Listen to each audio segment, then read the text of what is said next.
Hello, everyone, and welcome. I'm Julie Siegel, Vice President of Alum and Lifetime Membership at Girl Scouts of the USA, and I'm so excited to present to you our Campfire Chat, the truly great outdoors, presented in partnership with North Face, an outdoors company that creates gear for athletes and explorers and supports outdoor preservation. Before I introduce our guest speakers, I'd love to tell you about the Girl Scout Network. We're a community of adults, both Girl Scout alums and supporters from across the country, who feel passionately about supporting girls and one another. If you're reconnecting with us now, welcome back into the Girl Scout sisterhood. Our Campfire Chats are hosted virtually and broadcast live.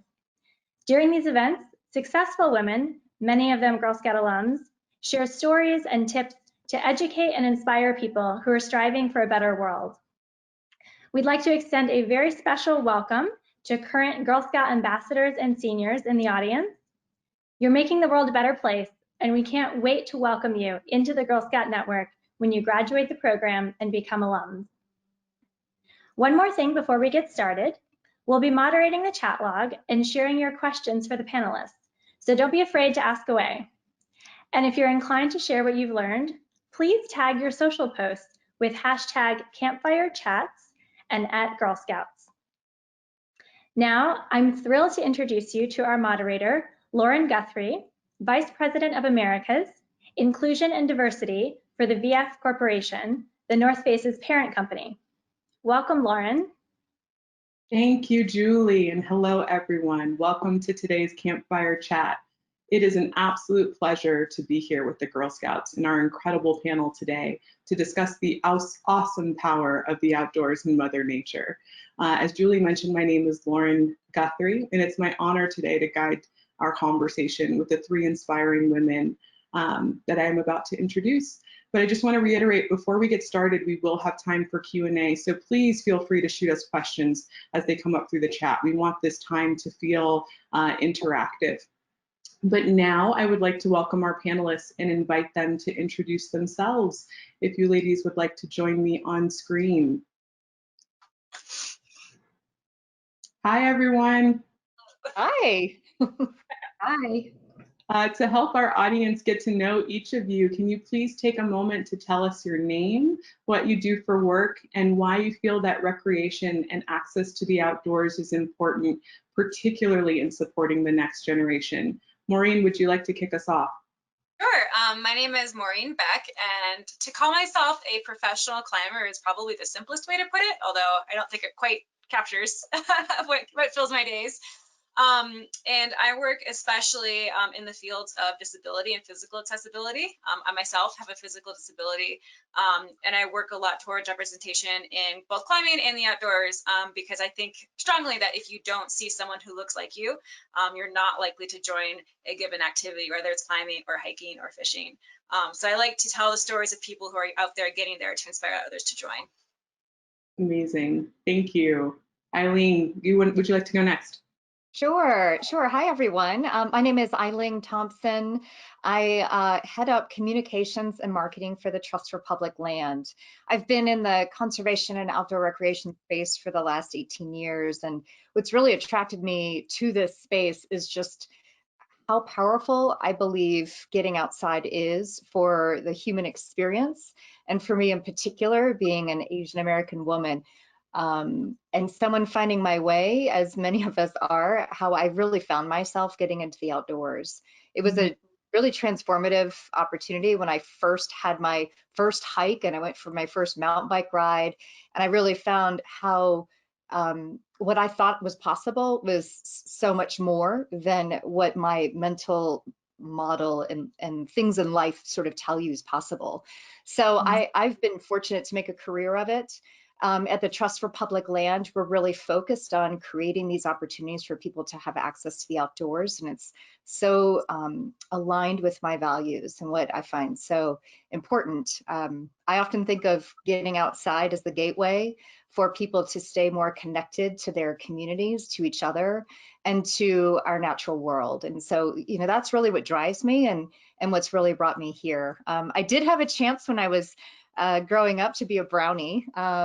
we were in the military, so we moved around a lot. And I found that ability to really have a group of girls to connect with was,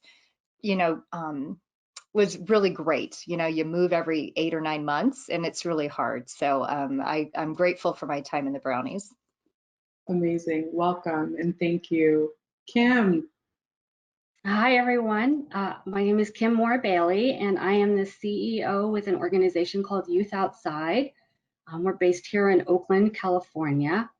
And I would say that much like Maureen, Youth Outside is really about creating opportunities for those that have been underrepresented in the outdoor and environmental spaces to really find opportunities to have work and play and to really experience the outdoors in meaningful ways. Youth Outside in particular works to advance racial justice and equity in the outdoors and the environmental movement. We are actively shifting resources and power to center voices and experiences and leadership of Black, Indigenous, and people of color for the health and for current and future generations, because that's what really demands to make sure that those experiences are there now and for future generations. Like Maureen said, if you don't see those that look like you in these spaces, then you're not going to want to experience them moving forward. And so we really are working hard to make sure that those experiences are there for those in future generations going forward. Like Eileen, I too was a Girl Scout. I was a Brownie and a junior. And in thinking about that, as I was preparing for this, what kept coming up were the camping experiences. We had amazing troop leaders, and they were super organized, and we had these great grids that sort of laid out who was going to do what, and everyone had the chance to rotate through those experiences. And I think what I know I took from that was that everybody had the chance to do everything. Sometimes it was the cool job like cooking, and sometimes it was the not so cool job like having to clean up. But it was this idea that regardless of who you were, what size you were, whether you were one of the cool kids or not so cool kids, when we were a troop, when we were together, it didn't matter, and everybody was going to have the chance to do everything. We were going to look out for each other. And I know I took that with me and carried that forward. For that, I am deeply grateful. Amazing. Thank you to all three of you for being willing to share your stories, and could not agree more. Representation is so critical to encourage and inspire participation. So thank you all for your work in this space. Kim, coming back to you, the mission of Youth Outside suggests that meaningful experiences in nature can change the course of a life. Can you share some stats or a story that might illustrate the impact you've witnessed in your time with the organization? Yes, in thinking about this, there's a young person, Daniela, who comes to mind. Youth Outside, in our ability to connect young people in particular to these meaningful experiences in the outdoors, we have a grant making program where we are able to give funds to organizations who are doing meaningful connections for youth that are traditionally underrepresented. And so Daniela, when she was in high school, was able to engage in a program that was actually one of our grantees. And Daniela is part of an immigrant family growing up in San Francisco, and had the chance to participate in this backpacking program. And she tells the story that that backpacking trip for her was the first time that she had the chance to do something like this, was very nervous, but it touched her. It gave her the chance to have this moment, to experience the outdoors in a way that she never even thought possible. And it resonated with her. It gave her a chance to step away from her environment in the city. And when she got back home, she was like, this is something that I want to do, not only for myself, but how do I get other folks to also do this with me? She remained in the outdoor industry. She went on to offer backpacking trips to others, and then wanted to learn more. She actually returned to Youth Outside and participated in our Outdoor Educator Institute program, which is a workforce program that we offer to 18 to 24-year-olds who very much like Daniela had sort of an early experience, but didn't have that sort of outdoor resume that folks tend to look for, somebody that grew up doing it, but she didn't have that, but she knew she loved it.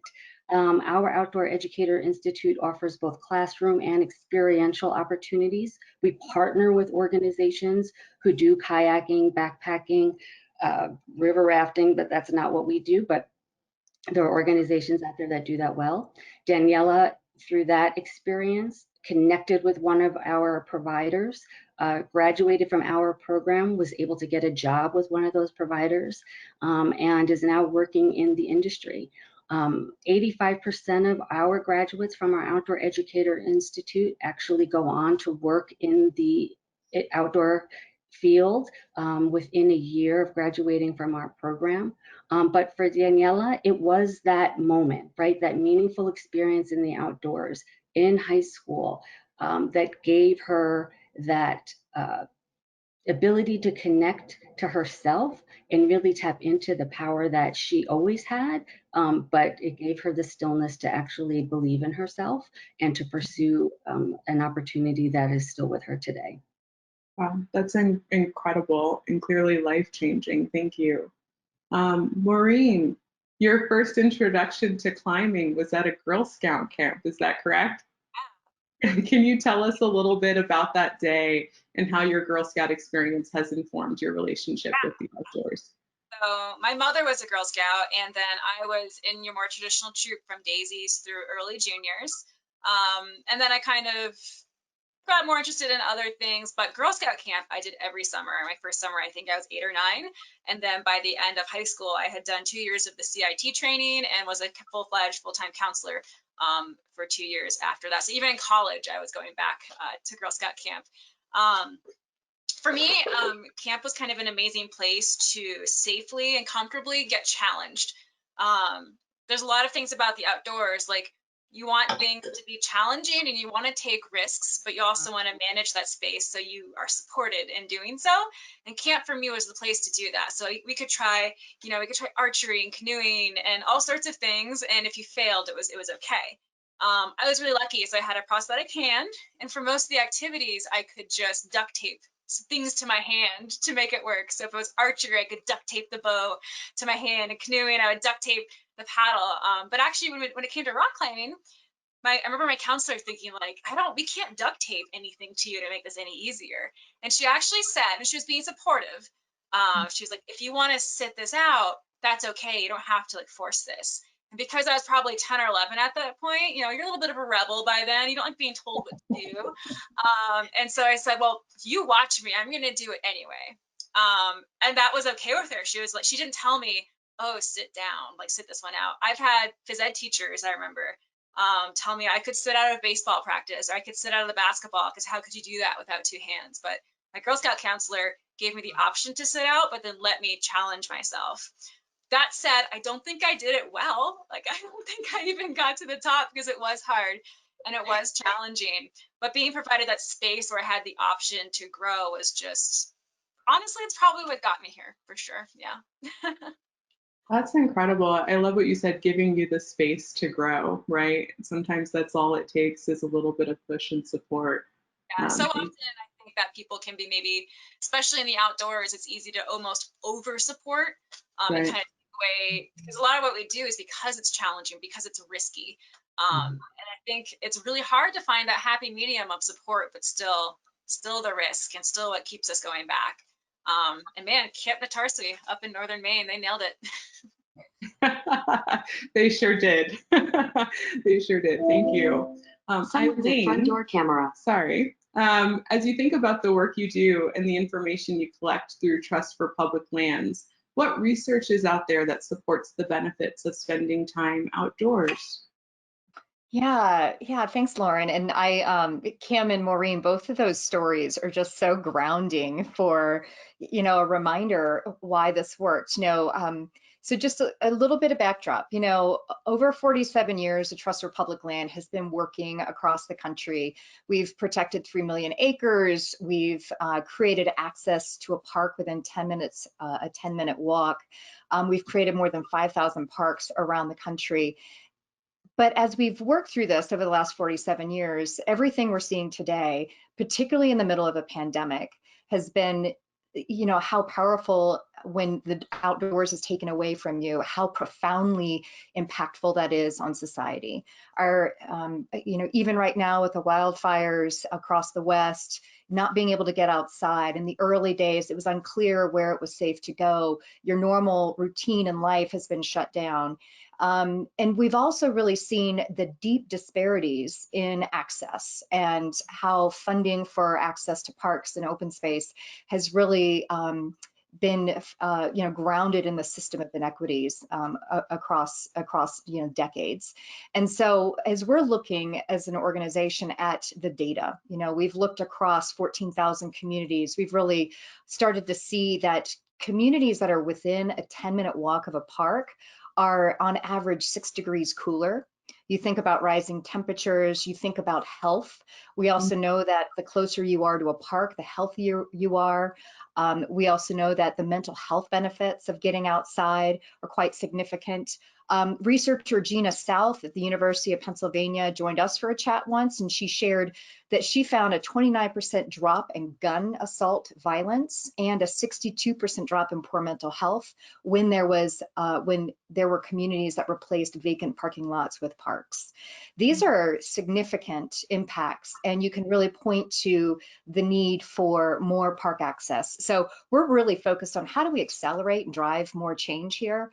You know, it's great to have places that we can go to. Those of us, you know, I live in Colorado. It's a privilege to have access to the outdoors right there at your doorstep, but so many communities don't. 100 million people in the US, 1/3 of Americans don't have access to a park within a 10-minute walk, and 28 million children do not. Those are our future Girl Scouts. These are the profound impact that having access to a park or an open space will have on the trajectory of lifespan is so powerful. And when I first stepped into this space and really started to understand the depth of this, you know, it became your zip code was a better indicator of your lifespan than your genetic code.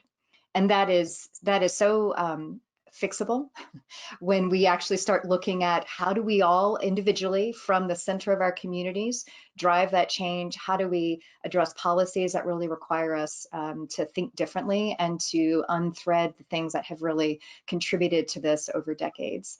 So, you know, those are the things that, you know, keep me up at night, frankly. I think about, you know, how much better society can be when people have what they need. And we are really thinking about how we do that through the work we do at the Trust for Public Land.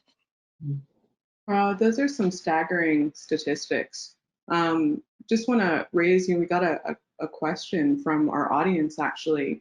I work at a camp with a long history of getting lots of youth outdoors, but our participants are not at all representative of the national population.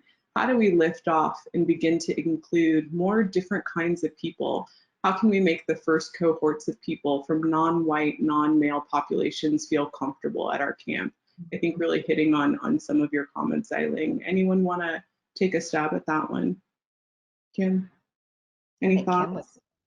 Yeah, I mean, I think the first question is, you know, what is keeping those those that are not participating in your camp from coming? You know, what is keeping? I don't know if it's women. I don't know if it's young people of color. If it's both. Why are they not participating? What is the barrier? Is it that staff are not representative, as Maureen and I were saying? Is it a financial barrier? Is it the recruitment efforts are strictly sort of an alumni base, so therefore those that have gone previously are just recruiting their friends, and so it's just perpetuating it? I would say, you know, the organization itself needs to do some inward-facing work to begin to understand and unpack what what is it that is keeping it from broadening its participation pool, and sort of start there. And then two, are you ready? Are you ready to actually bring in a cohort that is going to dramatically look different, it sounds like, than all of the previous participants? You know, are you ready to embrace those that are going to look different? Not just from one staff, you know, good. I'm glad you're asking the question. But are your program participants going to be ready? Are other staff going to be ready? And what does that look like? And recruitment is just one small piece. You know, there's an inclusivity piece that also needs to be addressed, and there's work that needs to be done there as well. So it's a great vision, and I would say it'll take some time to begin to work towards that broader goal. Yeah, thank you. I completely agree. Diversity it can't be successful without a culture of inclusion, right? So I think it starts there. Kim, maybe you can elaborate, just piggybacking off your answer, to talk a little bit about how Youth Outside is tackling the challenge of equitable access. Great, yes. We are definitely thinking about equitable access in a variety of ways. For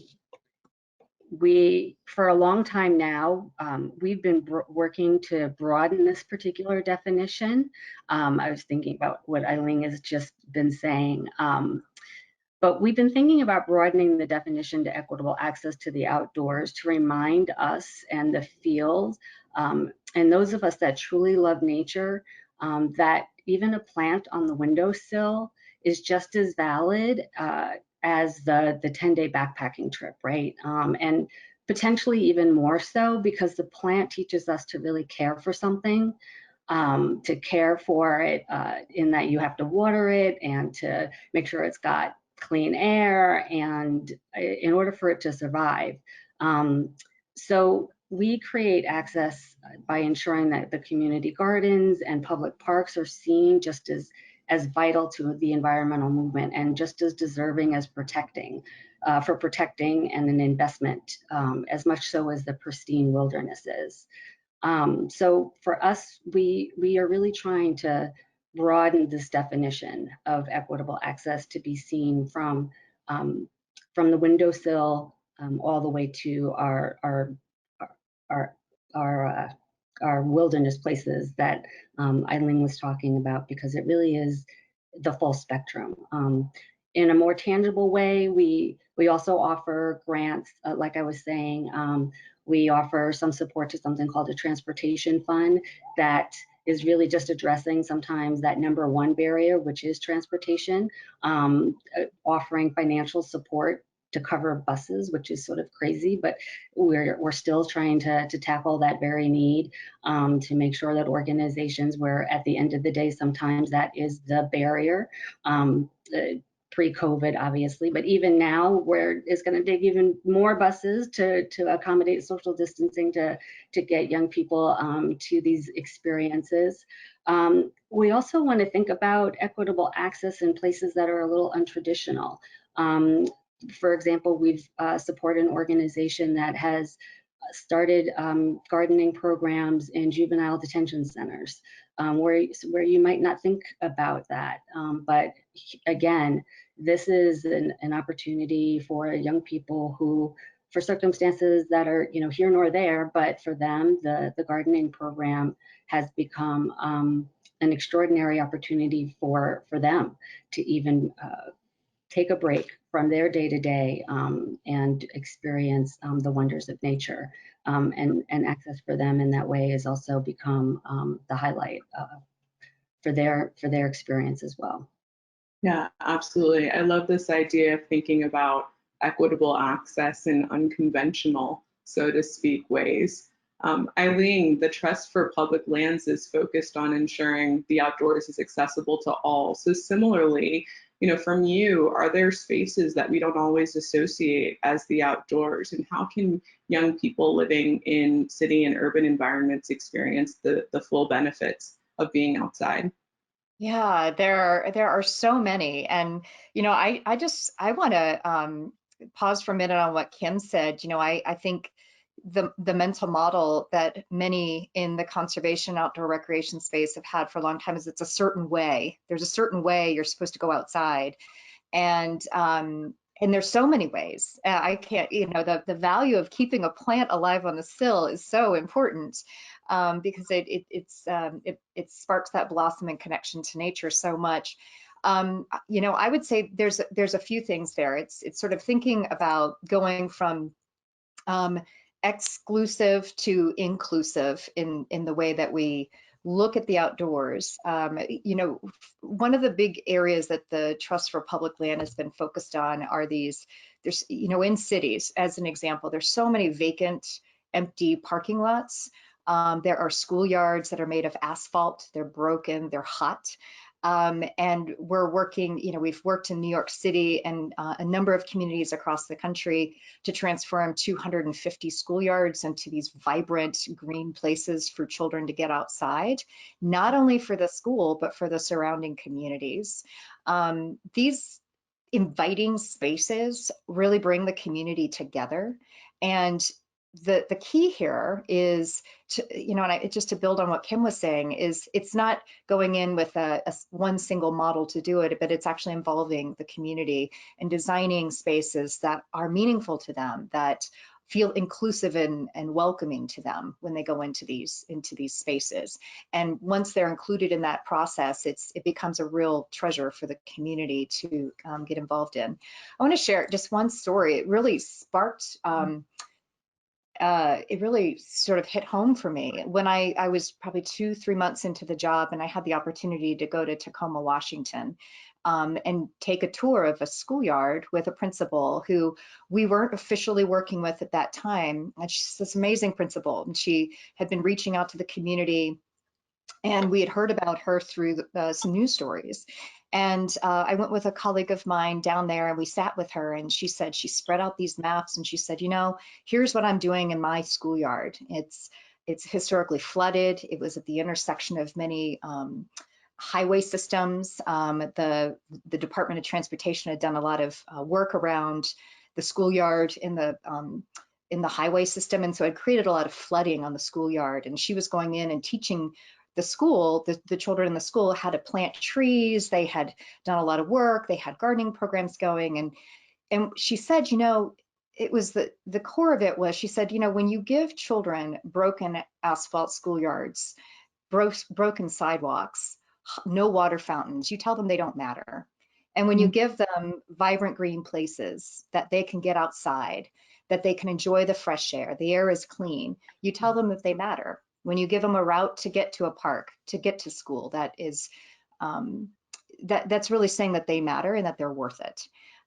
It still makes me a little emotional when I think about that conversation and the profound impact that those small things for those of us that don't have to think about that is so profound for them. And so, I think I think every part of society has a role to play. This isn't just a government issue. This isn't just the schools need to do it. It's not just the teachers. These are the next generation of citizens who will care about their community, who will raise their next generation of citizens. And when we are able to make those investments and come together around fixing these types of problems, we can make a real difference. So, I think that's the way we're really thinking about it. I know for me, just thinking about, it's a park might seem like a small thing, but it can be quite profound in the way that it actually says, you matter, you're worth it, to communities that really have been underserved for a long time. Absolutely, that's incredibly powerful. This idea that it's not just about equity, but it's a fundamental right, to have access and quality access at that. Maureen, you have a fan in the audience who wants you to know that she's a climber now and that you're such an inspiration to her. So I wanted to make sure that we pass that along. I was just gonna say, kind of a lot of people ask me, we talked about outreach and like the camp that was wondering how they could become more approachable. And on a small scale, I always ask, like whenever I'm speaking in front of a group of climbers, they always ask what they can do. Like they're like, how can we get disabled people climbing? How can we get other people climbing? And I just always encourage them, you know, you're already at this place of having skills. So go out and find someone who doesn't look like you. They're from a different socioeconomic background than you. Maybe they don't walk like you, but expose them to the things that you're passionate about. And hopefully that translates to more than just climbing and even just the outdoors. So whoever said that, I hope they go out and find somebody to take climbing or take outside. I love that. That's a fantastic challenge for everyone, actually. And to that point, will you tell us a little bit more about the role that coaching and mentorship has played for you on your journey as we're encouraging others to take up the mantle around mentorship and sponsorship as well? Yeah, so I feel like in the outdoors with mentorship and especially sponsorship, there's no how-to guide. And there's no how-to guide for the people that belong already, that fit that kind of stereotype of who we're used to seeing in the outdoors. And so I think mentorship is a huge thing. My world of climbing is very technical. So when you think about what a mentor looks like there, you know, at the baseline, it's teaching the knots, teaching the safety, things like that. But I also think mentorship is a great way to push somebody, just like I was nudged and pushed. And so I think sort of the value in that teamwork. And the way I think you know that a mentorship is successful is when it goes from being a mentor-mentee relationship to a partnership. And I think if that's the end goal of any relationship you have, so if you are taking that person out for the first time, before you know it, hopefully if you're doing your job right, they're taking out somebody else for their first time. Or if you're teaching them to climb, maybe next weekend they're teaching you how to paint. And I just think the more we can engage people on a deeper level, that's not just superficial, let me take you outside and do everything for you. I think the more we challenge and engage and sort of embrace each other as humans, that's, I think, when we're going to see that ripple effect.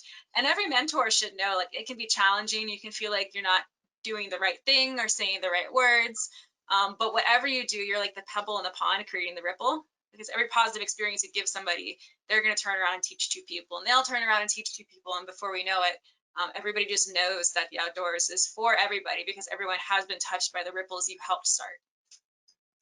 Absolutely. I think that's spot on. And, you know, the outdoors have no boundaries, right? I think oftentimes it helps all of us push past those imaginary boundaries that we set up for ourselves, and really push past the comfort, the comfort, right, that we tend to all hold on to. Which brings us to another question from our audience.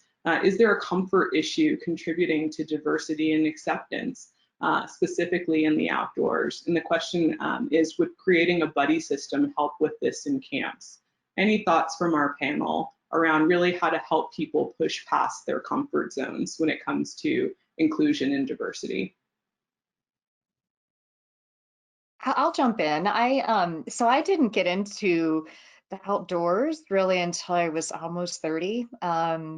And so it was scary, you know, I don't want to say how old I am, but it was a while ago.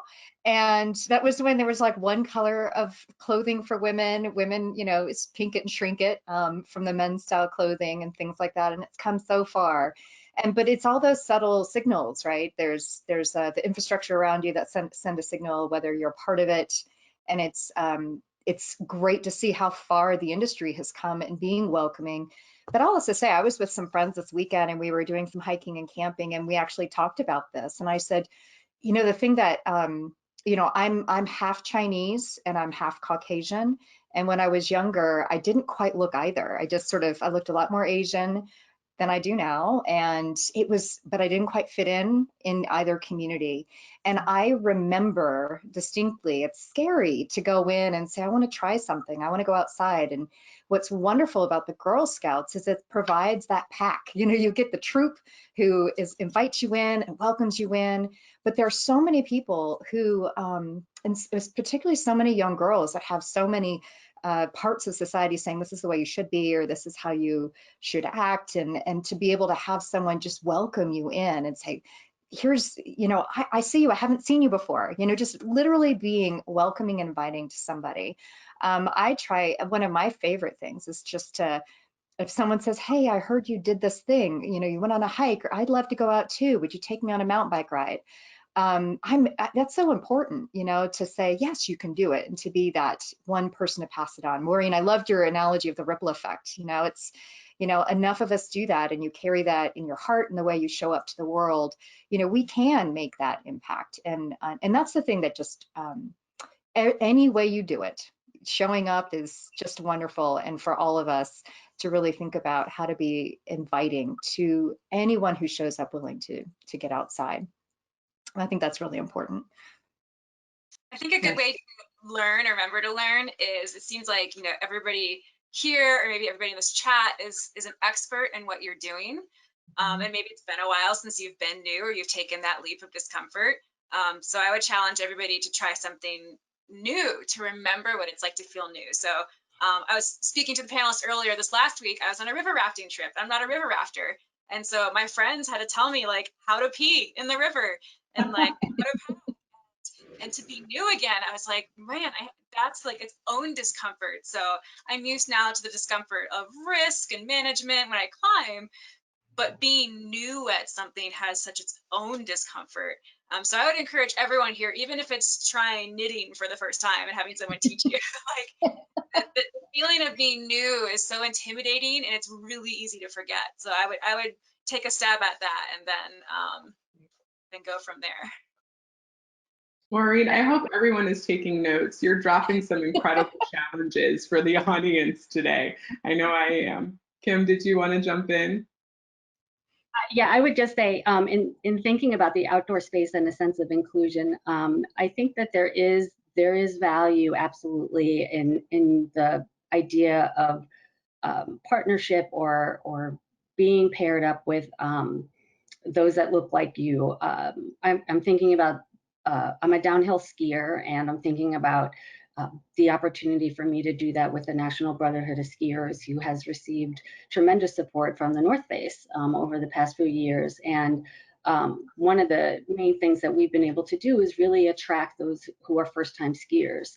It's a sport that you don't, the first thing is, you know, Black people ski, right? Like question mark. And so yes, the answer is yes, we do. And so then if you want to try it and you've never done it, to Maureen's point, and it's an idea that, like, do Black people in general, do you actually do it? The opportunity to come out and do it, and there's 200 other Black people out there also trying it, there's a sense of comfort and belonging and community that will actually make the idea of being a beginner, there's an ease to it and a gentleness to it, and it sort of takes away the sense of the idea that you do belong there is an automatic. And so yes, to the person who asked that question, you know, if it's the Girl Scouts or an organization like that, absolutely.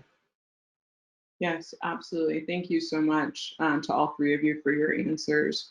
And I think recognizing that we're living in difficult times. I mean, this year has been incredibly hard for a huge variety of reasons. I know for me personally, being a working mom with a 15-month-old and a 7-year-old who have been at home, the outdoors has been our absolute salvation. The ability to get outside, to hike, to bike ride, to spend time in our garden. So thinking about the same conversation for the three of you, how have mental and wellness benefits of getting outside served you this year? Eileen, would you like to start? Oh, yes, I would. It's you know, I feel like I can't tell you how grateful I was when the CDC guidelines came out and said getting outside is good for you. Certainly for all of us, we've always known that, right? But it's a visceral feeling. It's deep humanity of just getting outside, the fresh air, and connecting to the outdoors.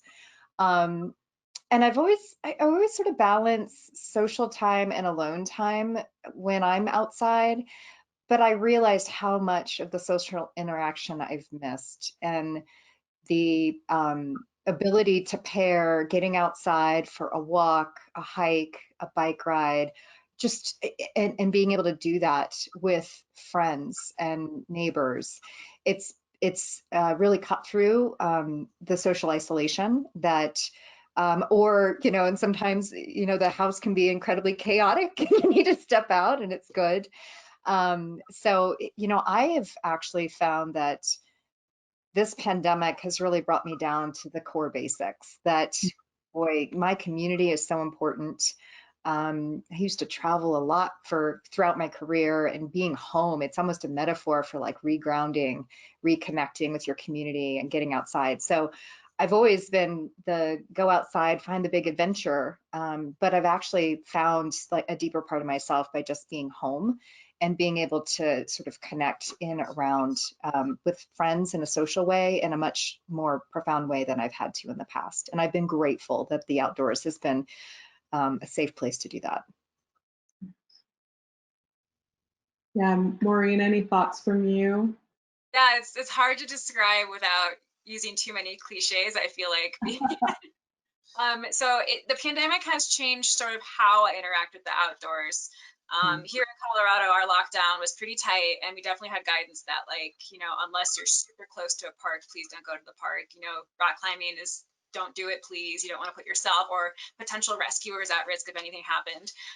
So what I used to be hard charging with as many friends as possible in the outdoors, all of a sudden I was spending more time in my own yard, kind of enjoying nature in this like 1/8 of an acre place that is now my world. And then when things did open up, I found myself seeking quiet time. It was weird. I feel like when quarantine started, we're all worried that we'd become disconnected and wouldn't see people. But with like Zoom and technology, I felt more surrounded by people than ever. And I love my husband and roommates. We spent a lot of time together.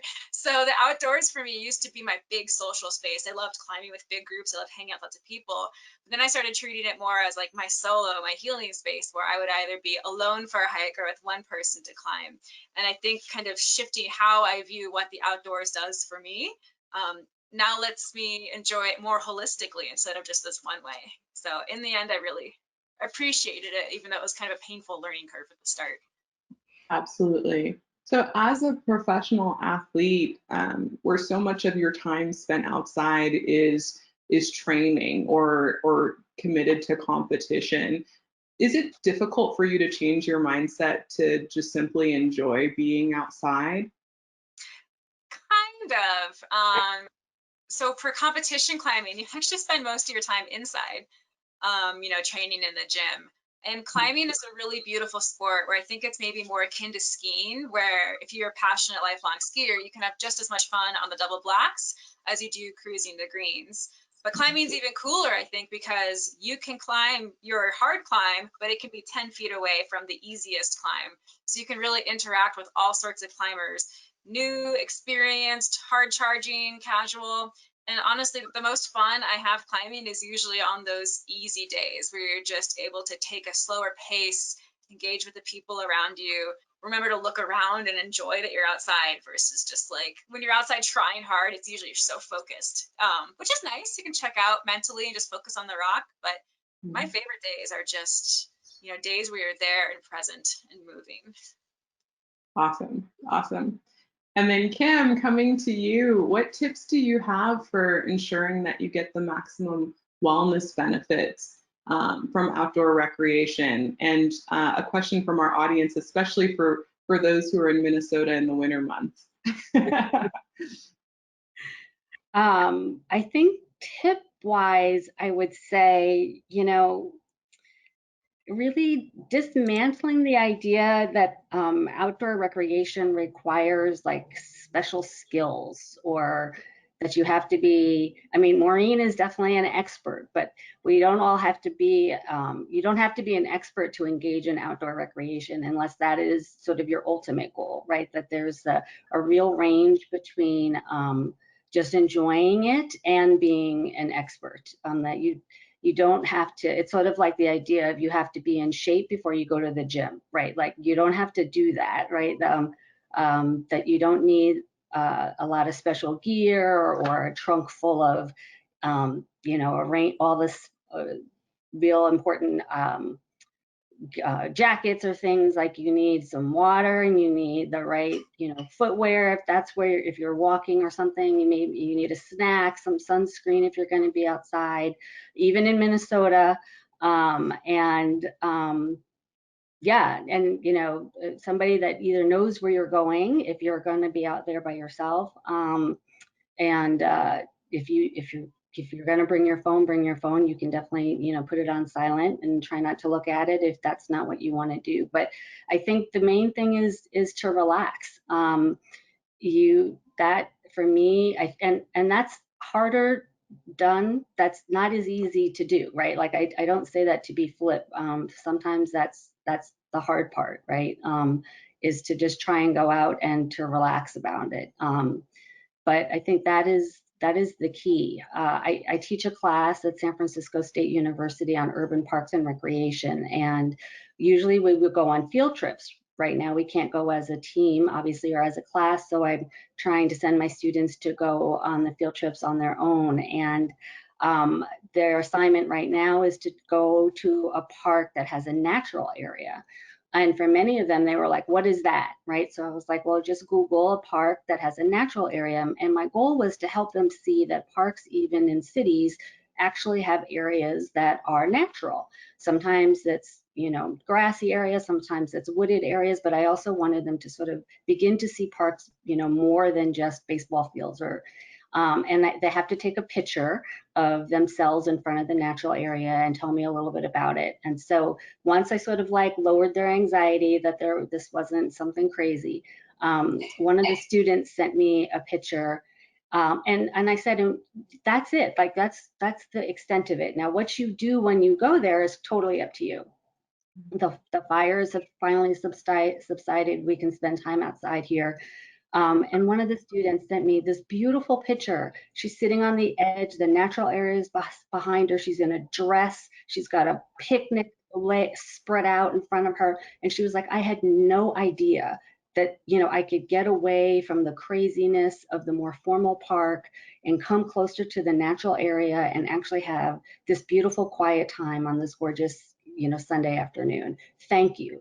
Right. So like, she was outdoor recreating. So I would say to you, figure out what it is that you want to do and go for it and consider yourselves outdoor recreating.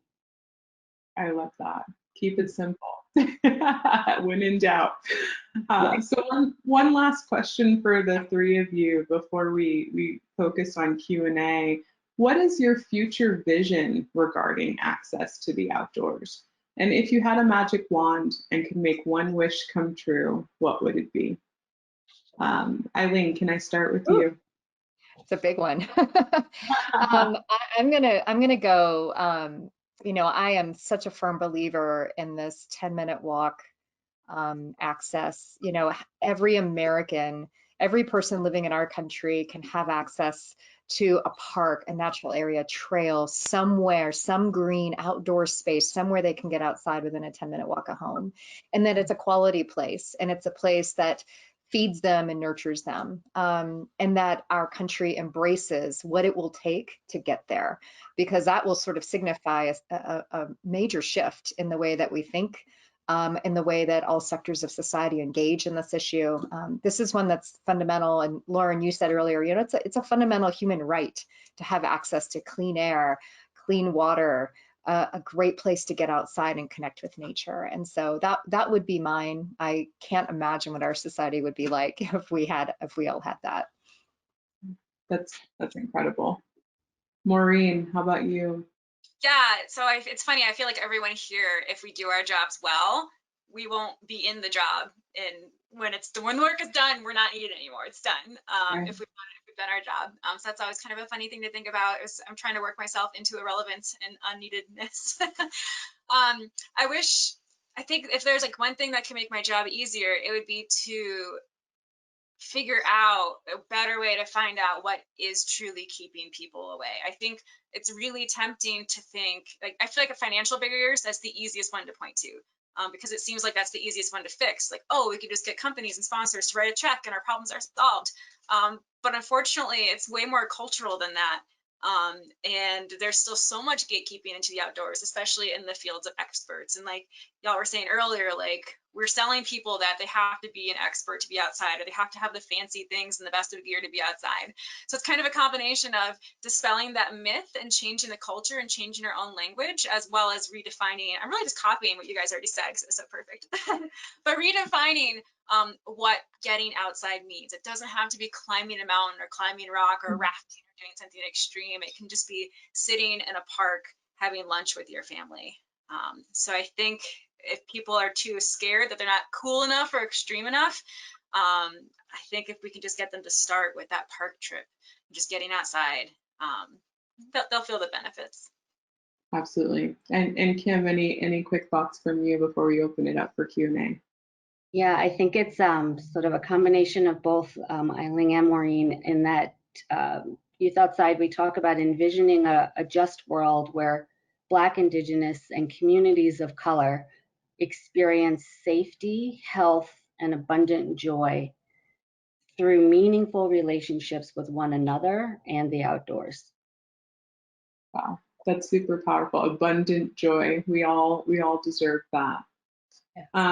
So a few questions from our audience for Eileen and Kim. Have either of your organizations been involved with projects to re-envision the traditional schoolyard? I think, Eileen, you spoke a little bit about this earlier, from concrete and metal to more nature-based.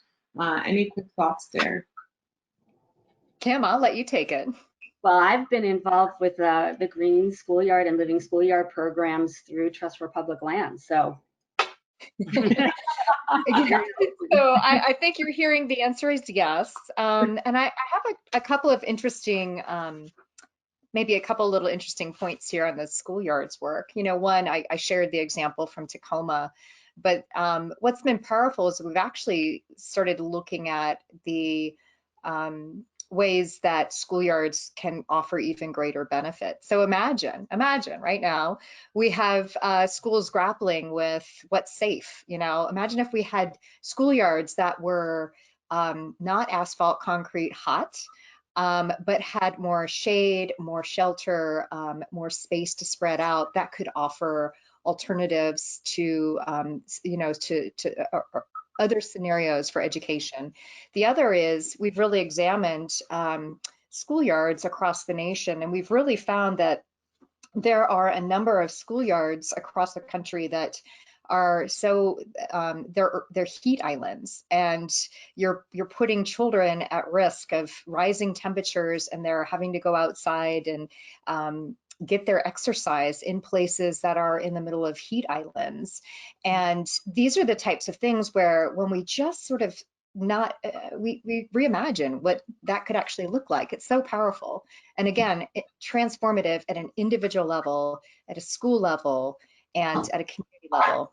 With that, you see improvements in grades, reduction in violence on the schoolyards. You know, we really are setting up our young people for great success and supporting the communities that really need access to these places. So we've done some great work, and I know with Kim in California, we've done some great things out there too. not to mention that some of the schoolyards in the Bay Area had community garden or school gardens that during the pandemic were actually feeding the communities as well. So just multiple levels of, it's sort of mind-boggling that this is not the norm. Completely agree. Thank you both for your answer there. Maureen, who is your favorite pet? Oh, don't make me choose. I guess I don't pick a favorite, but I have been. So with quarantine, I was home and not traveling first time, and I got chickens again. And I have to say, I've been trying to train them as much as you can train a chicken. And I do have a favorite chicken who is the most trainable, and now she follows me around my yard and just lets herself in the house. My favorite pet. I'm really engaging with my chicken right now. How many you went above and beyond the dog. I have 5 chickens, 3 dogs, and a cat. Wow. Oh my God. Wow. My hands are full with 1 dog at the moment. All right, one more question from our audience. Any tips or ways to encourage kids to get outside when they are resistant? I think this is one that many parents can relate to. Anyone want to tackle that one? I think there's so many resources for this, and whether it's on a hike or whether it's in a park, but anything you can do to gamify it, whether it's a scavenger hunt, whether it's a contest. Like, I'm a little competitive, so if my parents took all of us outside and said, hey, whoever brings me the most acorns and square rocks in the next hour gets something, like, I would totally be about that. And I don't think, I'm sure like all the resources that are out there through Girl Scouts and other organizations about how to make the outdoors more engaging would be fantastic. But yeah, I think gamifying things is just so much fun. That's awesome. That's great advice. And then last question, conversely, what resources or organizations would you guys recommend to help adults, specifically 25 and up, get back outdoors with high adventure activities like hiking, backpacking, climbing, etc., so that they can help to share those activities with the younger generation? Any thoughts? Wow. It sounds like just do it, right? We talked about that. I think there's a lot of, there's a lot of organizations at the local level. You know, there's amazing Facebook groups, you know, there's, it can be a little scary going out the first time. You know, I know you know, I'm in Colorado, but, you know, there's hiking clubs through the Colorado Mountain Club and some others. And I think looking for those types of groups, there are often those, once you start looking, you will find more. Just look up, you know, and especially, you know, if you're a woman, I do that all the time. You go to my Google, it's like women who, I do that all the time, you know, trying to find my tribe to connect with and get outside with. So I think that's a great start. And sometimes, you know, it's once you start looking, you actually start seeing more and more of it. So I think that first find will help you link into others. Right. Facebook as well. Yep. Yeah, I know REI especially has lots of programs at all of their stores that are like intro to backpacking classes. And the cool thing about those is while you're there, you can also meet people that are in the same space you are. Local shops probably do the same thing as well. Another great way to get exposure would be to just see if there's any slideshows in your area or any like athletes or naturalists coming in to talk about what they do and how they get outside. You can often glean a lot from that as well. And same thing, you're in a room with people that have similar interests. I think that's great advice. And Eileen, I think the simplicity of Google it is such a great one. So we use that all the time around here, you know, beginner hiking trails, beginner routes, you know, depending upon where you are, but leveraging, you know, those resources. Certainly many of our retailers, in particular the North Face, also provide community support or have expertise. So start simple, but there's an abundance of tools out there for people to help them create, to transition interest to passion. Right. Local parks and recreation departments. Yep. Absolutely. Okay. One last comment, Maureen, for you as well. My daughter, age 7, went climbing with the Girl Scouts in Golden for the first time on Saturday and loved it. And then they watched Stumped, and now she's even more into climbing after seeing what you've done. So hoping to get her involved in summer 2021 in a climbing camp. So thank you, Maureen, to you and to our other panelists as well for your work in this space. You are inspiring, I'm sure, many young people and adults alike through our conversation today. So really want to thank you all for your time and for your insights and your wisdom. It was so fun. Thank you. Yeah, you always are all amazing. And yes, and thank you for everyone for inviting the Girl Scout Network into your homes. We'll be hosting a wide variety of campfire chats, so be sure to stay up to date with our offerings on girlscouts.org/campfirechats. Tune in on October 27th for a panel discussion about the importance of having female candidates in local elections. One more piece of news to share before signing off is about our partnership with the North Face. The North Face and Girl Scouts share a common mission to create the next generation of female adventurers, explorers, and leaders. And we want to thank the North Face for collaborating with us on a limited edition t-shirt. $15 of every sale will support Girl Scout membership scholarships for girls who have been impacted by the COVID-19 pandemic. For more information about our partnership and the t-shirt, you can click on the link in the chat. Thank you again for joining us this afternoon, and we look forward to welcoming you back at our next event.